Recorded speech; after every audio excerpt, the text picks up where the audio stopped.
Assalamualaikum warahmatullahi wabarakatuh. Innal hamdalillah nahmaduhu wa nasta'inuhu wa nastaghfiruh wa na'udzu billahi min shururi anfusina wa min sayyiati a'malina may yahdihillahu fala mudilla lahu wa may yudlilhu fala hadiyalah. Asyhadu an la ilaha illallah wahdahu la syarika lah wa asyhadu anna Muhammadan 'abduhu wa rasuluh la nabiyya ba'dah. Allahumma shalli ala Muhammad wa ala ali Muhammad. Kaum muslimin yang semoga dirahmati oleh Allah Subhanahu wa taala. Dengan adanya virus corona ini, pandemi ini, kita sudah meliburkan ruqyah rutin yang kita laksanakan di masjid yang terbuka untuk umum gratis. Itu sudah kita liburkan selama hampir 2 bulan. Jadi kita mengharapkan kepada pasien yang masih memerlukan terapi ruqyah untuk melakukan ruqyah mandiri. Yang bisa dilakukan sebagai terapi untuk ruqyah mandiri adalah diantaranya mandi air hujan, karena sungguhnya air hujan itu fungsinya adalah untuk menghilangkan gangguan syaitan, menyucikan, menangguhkan hati dan menguatkan pendirian sebagaimana dalam surat Al-Anfal. Kemudian bisa juga dengan mandi berendam, mandi daun bidara yang bisa dilakukan setiap pagi dan setiap petang. Kemudian ada satu teknik ruqyah mandiri yang mungkin tidak semua pasien bisa melaksanakannya, tidak semua pasien mampu melakukannya karena ini memerlukan keyakinan dan mental yang agak kuat, yaitu dengan memerangi langsung pasien sendiri, yang memerangi langsung jin-jin yang sedang mengganggunya, atau menghancurkan buhul-buhul sihir yang ada di tubuhnya, atau bahkan memerangi dukunnya. Ya, jadi teknik ini memang tidak semua pasien yang bisa melakukan. Jadi untuk melakukan teknik ini, pasien tentu saja harus memiliki keyakinan yang kuat kepada Allah Subhanahu wa taala bahwa sungguhnya sihir dan dukun itu adalah, dan jin-jin itu adalah lemah. Yang pertama dilakukan adalah pasien dalam keadaan bersuci, sudah berwudu, kemudian menutup aurat, kemudian duduk senyaman mungkin, kalau bisa didampingi oleh mahramnya atau suaminya atau keluarganya. Jadi duduk, kemudian mengucapkan istighfar, ya bisa lakukan 3 kali. Kemudian mengumpulkan kedua telapak tangan, kemudian didekatkan ke mulut dan dibacakan surat Al-Fatihah. Kemudian setelah itu pasien memejamkan matanya, kemudian berdoa kepada Allah yang dimulai dengan bismillah dan selawat. Kemudian isi doanya adalah, ya Allah, berilah hamba kekuatan untuk menghancurkan sihir-sihir, jin-jin yang sedang mengganggu hamba, ya Allah. Atau kalau memang berniat untuk menghancurkan dukunnya, berdoa kepada Allah, ya Allah, berikanlah hamba kekuatan untuk menghancurkan dukun yang sedang menyihir hamba, ya Allah. Kemudian pejamkan matanya, kemudian diulangi doa di dalam hati. Dalam keadaan memejamkan mata, seandainya diniatkan untuk menghancurkan buhul-buhul sihir yang ada di tubuhnya, lihatlah dalam keadaan mata tertutup dengan basyirah, itu penglihatan mata hati kita, mulai dari ubun-ubun, daerah kepala, sambil berdoa kepada Allah, ya Allah, perlihatkan kepada hamba jin-jin yang sedang mengganggu hamba atau buhul-buhul sihir yang ada di tubuh hamba. Kemudian insyaallah dengan keyakinan Allah akan memperlihatkan kepada kita jin-jin atau buhul-buhul sihir, benda-benda sihir yang ada yang mengganggu kita. Seandainya sudah nampak, maka berdoalah kepada Allah agar diberikan kekuatan dan senjata untuk menghancurkannya. Jadi di telapak tangan tadi sudah kita bacakan surah Al-Fatihah, kemudian kita tiup lagi di telapak tangan sambil minta kepada Allah senjata yang kita inginkan. Ya, bunyinya bisa, ya Allah, berikanlah hamba senjata untuk menghancurkan jin-jin atau buhul-buhul benda-benda sihir ini, ya Allah.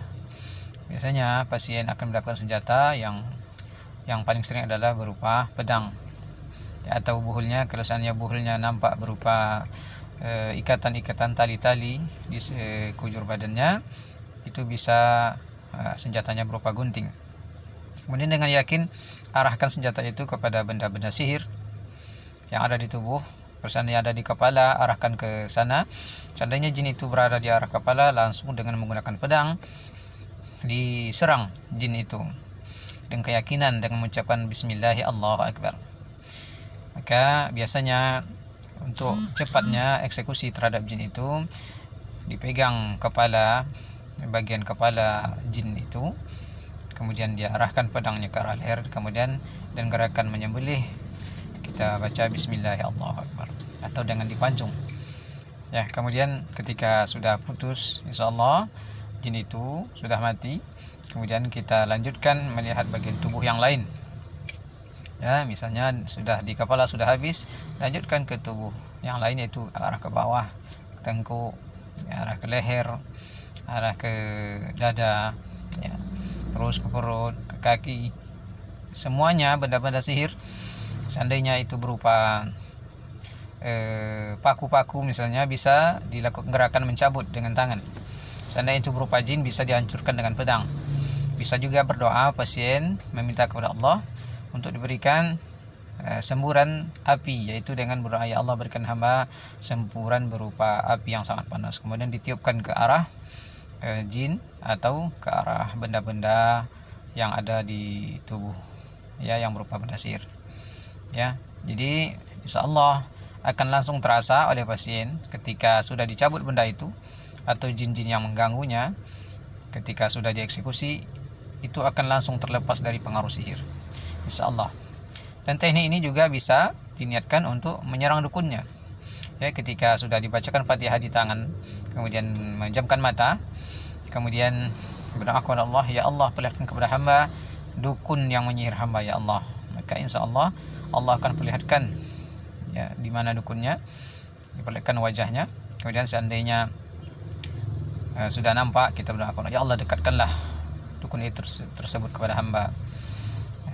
Bisa saja nanti kita sebelum sampai kepada dukun itu diperlihatkan jin-jin yang bersamanya, maka jin-jin itu pun kita perangi dengan menggunakan pedang, senjata yang ada di tangan kita. Di dalam alam gaib itu kita juga bisa minta kepada Allah senjata lain berupa panah misalnya, ya. Atau kalau kita memang sudah berani, kita langsung saja berdoa kepada, ya Allah dekatkanlah hamba kepada mereka. Kemudian tentu saja mereka akan melawan, dan kita sebagai pasien, ya, seorang pasien juga harus berani untuk melawan mereka itu dengan pedang. Kemudian seandainya sudah dekat kepada dukun itu, eksekusi saja, dan cara yang cepat sama, yaitu pegang kepalanya dengan tangan kiri, kemudian tebas atau digorok atau disembelih dukun tersebut. Ya, ini yang terjadi di alam gaib. Apakah dukunnya mati? Wallahu a'lam. Tapi yang jelas dengan cara seperti ini biasanya pengaruh sihir itu insyaallah akan hilang. Ya, jadi ini teknik yang bisa dilakukan secara mandiri. Sebagai tambahan, ketika sudah mengeksekusi kepala dukun tersebut atau jin-jin itu, ketika kepala mereka sudah terputus atau terpenggal, pasien tetap memegang kepalanya, kemudian berdoa kepada Allah, ya Allah kirimkanlah pasukanmu, ya Allah, untuk menjemput atau mengambil kepala musuh-musuh ini, ya Allah. Maka akan datang pasukan yang itu adalah pasukan jin muslim yang didatangkan oleh Allah, yang kita bisa berdoa mereka datang, diserahkan kepala itu kepada mereka, mereka akan mengambilnya. Ini yang terjadi dalam praktek ruqyah mandiri yang kita terapkan terhadap pasien. Jadi ruqyah yang teknik ini bisa dilakukan di rumah, dan sebaiknya memang didampingi oleh keluarga, dan sebaiknya memang didampingi juga oleh peruqyah. Ya, kalaupun tidak ada peruqyah, didampingi oleh orang yang memang orang yang bukan orang yang mudah panik, atau yang bisa membimbingnya dengan sambil membaca ayat Al-Quran. Tetapi untuk beberapa pasien, mereka sudah bisa melakukan teknik ini secara mandiri di rumah.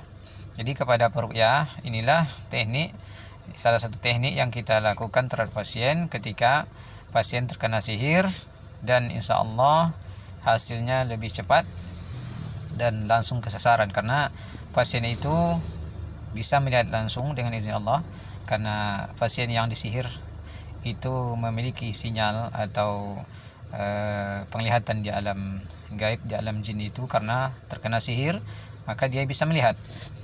Ketika pasien sudah diruqyah beberapa kali, tentu saja penglihatan ini atau sinyalnya akan makin hilang dan pada akhirnya pasien tidak akan bisa melihat lagi. Ya, kalau kita sebagai peruqyah, karena kita bukan dukun dan kita tidak punya sinyal di alam jin dan kita tidak meminta bantuan jin, kita tidak bisa melihat apa yang terjadi. Tapi pasien kita bimbing, mereka akan menceritakan dan di dalam prosesnya kita bimbing mereka dengan juga tetap membacakan ayat-ayat ruqyah. Inilah salah satu teknik yang insya Allah bisa kita terapkan, bisa dibimbing oleh peruqyah, bisa juga dilakukan oleh pasien secara mandiri di rumah. Itulah yang mungkin kami sampaikan, mudah-mudahan bermanfaat. Assalamualaikum warahmatullahi wabarakatuh.